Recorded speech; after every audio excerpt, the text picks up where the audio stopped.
Okay, welcome back. Welcome back. So, hopefully, last week was very powerful for you, or the last session, just to make sure you go through all your goals and make sure you know what you're doing. What is the reason for doing all this, right? The why, basically, right? So, hope you got that down and you got that somewhere where you can use it to give you the motivation and the energy that you need to keep pushing and not just push, but have breakthroughs, right? We don't want to do the same thing every day because that's not going to create progress. We want to do something better every day, right? So now this week, what we're doing is we're going to take it piece by piece to make sure. Now we're going to take a chunk of puzzle pieces and bring them in to put them together. Okay, we're not going to put all the puzzle pieces together, not yet. We're going to take chunks of them at a time. So we're going to start with correlation piece, right?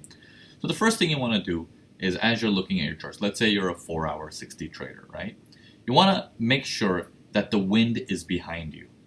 Okay, like imagine you're surfing, and if the wind is helping you, that's even better, right? But if you're going against the wind, you might still be able to do it. However, it's going to be a lot more difficult, right? So you want to make sure the wind is behind you or supporting you. Okay? Now, in this particular example, so let's say you're a 4-hour 60 trader, right? As a 4-hour 60 trader, you might be looking at this as, oh, well, recently we're in a downtrend. Let me change the mouse. We're in a downtrend. We're working with this. And in this downtrend, you're like, okay, well, I got seller's territory right here. That's the most recent break. And as it pulls back, I'm going to sell it.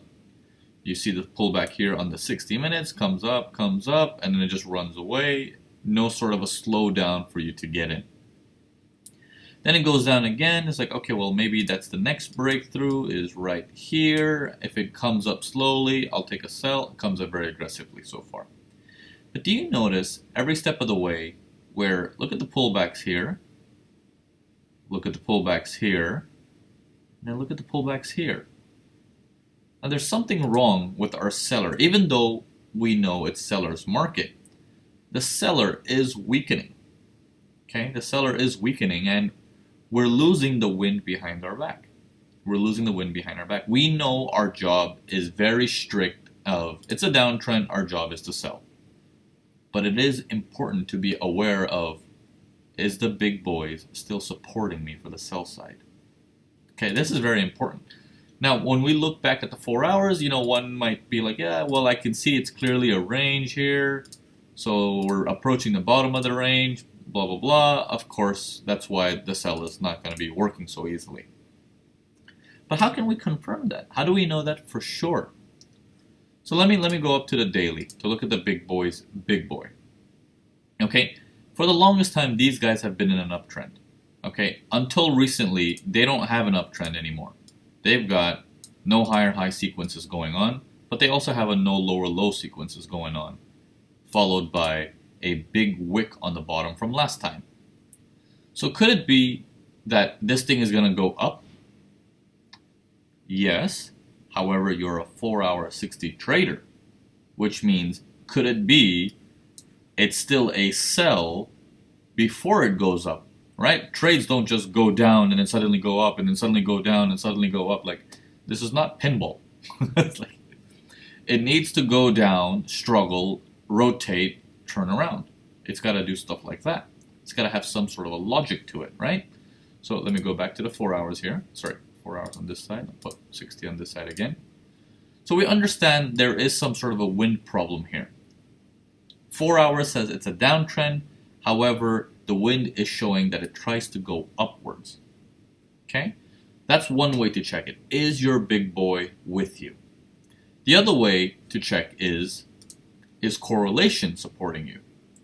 Now, overall, everything seems to be in an uptrend in all the euro pairs except Euro New Zealand. Okay? Apart from that, everything seems to be in an uptrend or rolling sideways. But if I go down to the 4 hours, everything seems to be recently in some sort of a downtrend, right? Okay? With the exception of Euro Pound. So you got the influence of other pairs telling you it's a down, it's a down, it's a down. But if the wind is saying it's a down in correlation, is this? Oh, whoa, sorry. is this one better looking than this one?